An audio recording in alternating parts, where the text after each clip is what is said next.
सरकार से पूछने वाला सवाल है कि भाजपा, हम तो पूछ रहे हैं भाजपा को तो करना चाहिए, वो बचना चाह रही है। मैं वही तो कह रही हूँ, भाजपा सरकार, यही सवाल हम भी उठा रहे हैं कि ऐसी क्या वजह है कि आप लोग ऐसे लोगों को संरक्षण दे रहे हैं जिसने इतने दुष्कर्म किए हुए हैं। तो वो वजह तो हम भी जानना चाहते हैं, ऐसा क्या चीज आपको रोक रही है, आप बताएं, आगे आए। पर वो नहीं बताना चाह रहे, ऐसा क्या है, ऐसी क्या चीज है जिससे उनको डर लगता है, भय लगता है कि कहीं कोई मामला ना खुल जाए, कहीं कुछ हो ना जाए। कोई ना कोई तो वजह है ना जो इतने दुष्कर्मियों को वो संरक्षण दे रहे हैं। तो कहीं ना कहीं भाजपा भी फंसी हुई है या जो भी है, पर कोई वजह तो है जिसकी वजह से वो उनको प्रोटेक्ट करने की कोशिश कर रहे हैं। वो उनको भय है, डर है, कहीं कुछ खुल ना जाए, देश भर के सामने कहीं कुछ आ ना जाए, इसीलिए वो सभी मामलों को दबाने की कोशिश करते हैं। आपके सामने केसेस हैं, ये कोई ऐसी चीज तो नहीं जो कि हम अपने मनगढ़ंत बना रहे हैं। ये केस तो ऐसे हैं, और मैं तो कह रही हूँ ये तो वो केस हैं जो भी अखबारों में दिन रात आते हैं। वो केसेस की तो हमने बात ही नहीं करी जो जिनका कोई हिसाब किताब अखबार में ही नहीं है। वो ऐसे केसेस की तो हमने बात ही नहीं करी। कितने केस मेरे को पता है, कितनी किडनैपिंग्स हमारे यहाँ गांव वगैरह में होती हैं, कितनी हत्या के मामले होते हैं। ऐसे मामले हैं जो कि अखबारों तक भी नहीं पहुंच पाते, उनको चुप करा दिया जाता है। हम तो उनकी बात ही नहीं कर रहे अभी, हम तो बात उनकी कर रहे हैं जो मीडिया भर में है और जो एक्चुअल में लोगों को पता है। आप किसी के पास भी चली जाए, अंकिता भंडारी जी का केस हो या फिर पहलवान, कौन से आरोप? हाँ, देखिए अगर वो तो आपकी मर्जी है। देखिए इतना कांग्रेस पे आरोप नहीं लगे या भाजपा पे आरोप नहीं लगे, ये कहना भी उनको शोभा नहीं देता। आप इतना बड़ा आप अपराध कर रहे हैं, आप बजाय इसके कि आप उसको इशू को एड्रेस कर रहे हैं, आप उस पर एक्शन लग रहे हैं, आप तो फिर वही राजनीतिक उस पर आ गए ना कि आपके मामले में क्या होता था, आपके टाइम में भी तो हुआ है, हमारे टाइम में भी तो हुआ है। ये अच्छा लगता है, शोभा देता है क्या उनको ये कहना? जब इतने बड़े केसेस चल रहे हैं आपके सामने, आपको तो उस पर एक्शन लेना चाहिए, बजाय इन डिस्कशन में जाने की कि आपके टाइम में भी तो होता था। तो हम क्या यहाँ पे कंपटीशन कर रहे हैं कि किसके टाइम में कितना केसेस होते थे? जो गलत है वो गलत है। आज भाजपा के अगर विधायकों पर अगर आरोप लग रहा है, वो गलत है तो गलत है, उसको उनको मानना पड़ेगा, एक्शन लेना पड़ेगा। वो इसके पीछे नहीं छुप सकता है कि जी आपके टाइम पे भी तो होता था। या तो उस डिस्कशन पे आ जाओ या फिर एक्शन लो।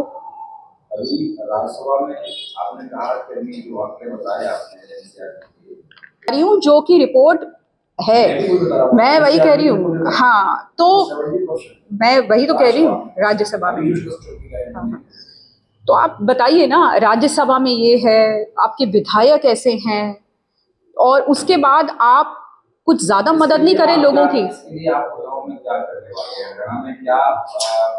तो अभी तो हम लोग जो पहला स्टेप ये है कि हम आवाज उठाएंगे, हम मीडिया के थ्रू आवाज उठाएंगे, हम ग्राउंड पे भी आवाज उठाएंगे। इसके लिए अगर हमें धरने भी देने पड़े, हमें बैठना भी पड़ा, हमें किसी भी हद तक जाना पड़ा, प्रोटेस्ट करने के लिए भी अगर हमें जाना पड़ा, चाहे वो शांतिपूर्ण तरीके से जो भी हो, अलग चीज़ है, पर हम हर हद तक जाएंगे।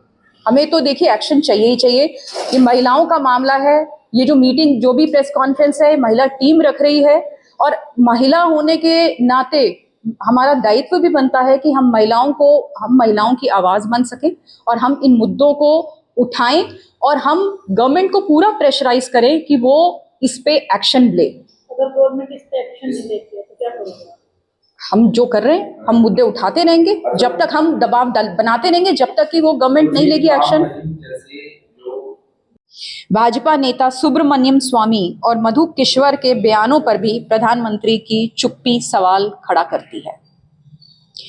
महिलाओं से जुड़े आमतौर पे हमने देखा है जितने भी मामले हैं, और खासकर गंभीर मामलों की हम बात करेंगे जिसमें रेप है या जो भी एक्सप्लॉयटेशन हो रही है, उसमें सरकार देरी करती है और लापरवाही उनकी लगातार देखी जा रही है।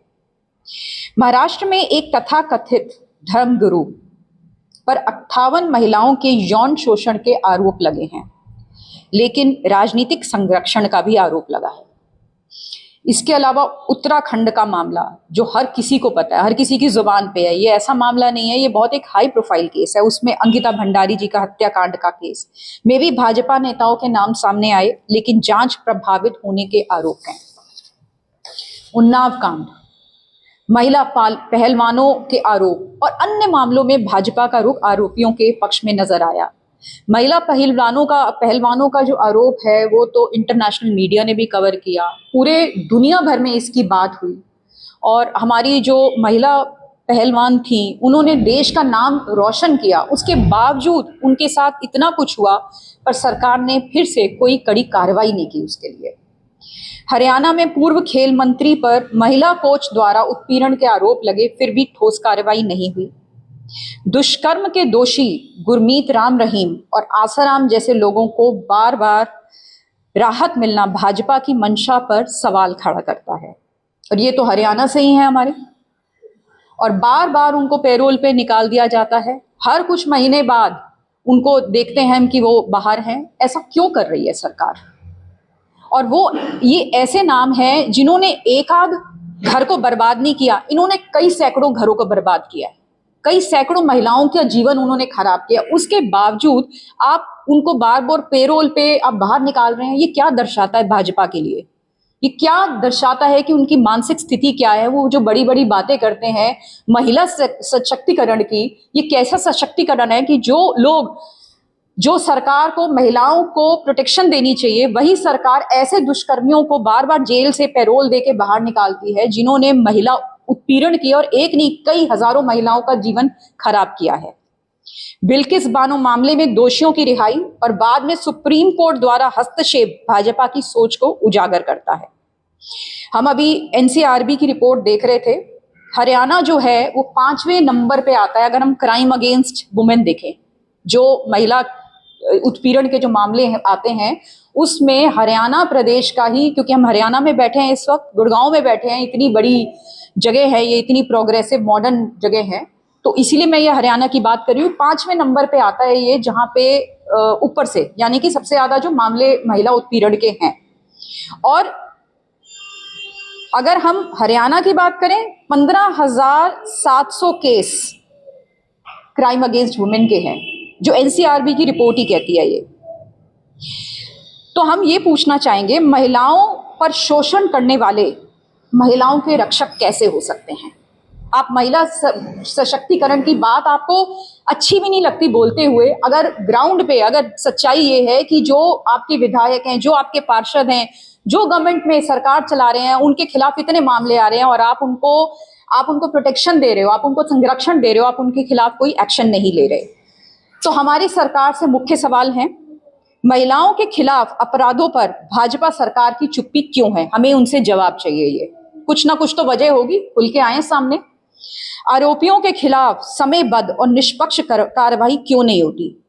क्या आप रेप केसेस हो रहे हैं, हत्या का केस हो रहा है, क्या मतलब आपके लिए कोई भाजपा सरकार के लिए क्या कोई मायने नहीं रखता? क्या ये कोई छोटी मोटी बात है जो कि आप लोग कोई रिएक्ट नहीं करते, कोई ठोस कदम नहीं उठाते? इसलिए नहीं उठाते क्योंकि आपको लगता है महिलाएं आपसे सवाल नहीं पूछेंगी। तो ये कहीं ना कहीं इनकी सोच को दर्शाता है।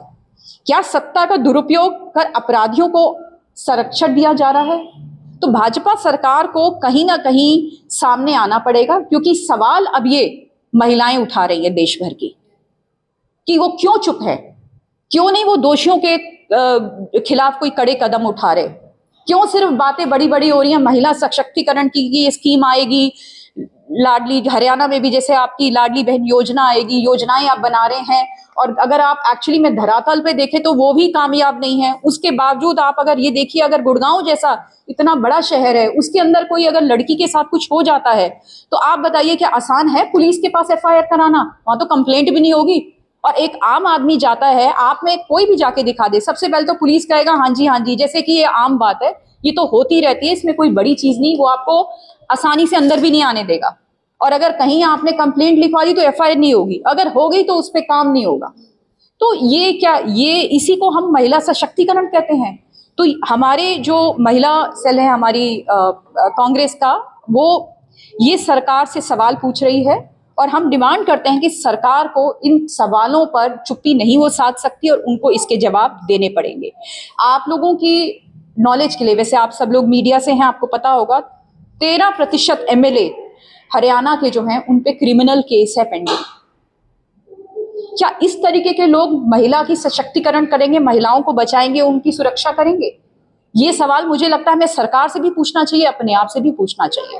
क्या ऐसे लोगों के साथ हम रहना चाहते हैं?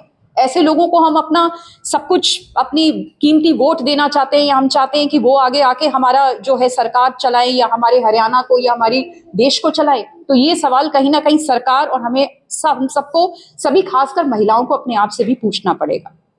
तो यही हमारे कुछ सवाल हैं, इसको लेके हम चाहेंगे कि आप प्लीज मीडिया के, आप सब लोग आए हैं, आप भी, और खासकर महिलाएं भी हमारी मीडिया से आई हैं, तो ये आप लोगों का भी, मुझे लगता है दायित्व बनता है कि इसको ज्यादा से ज्यादा मीडिया में भी उठाएं, जिससे कि सरकार की हम चुप्पी तोड़ सकें।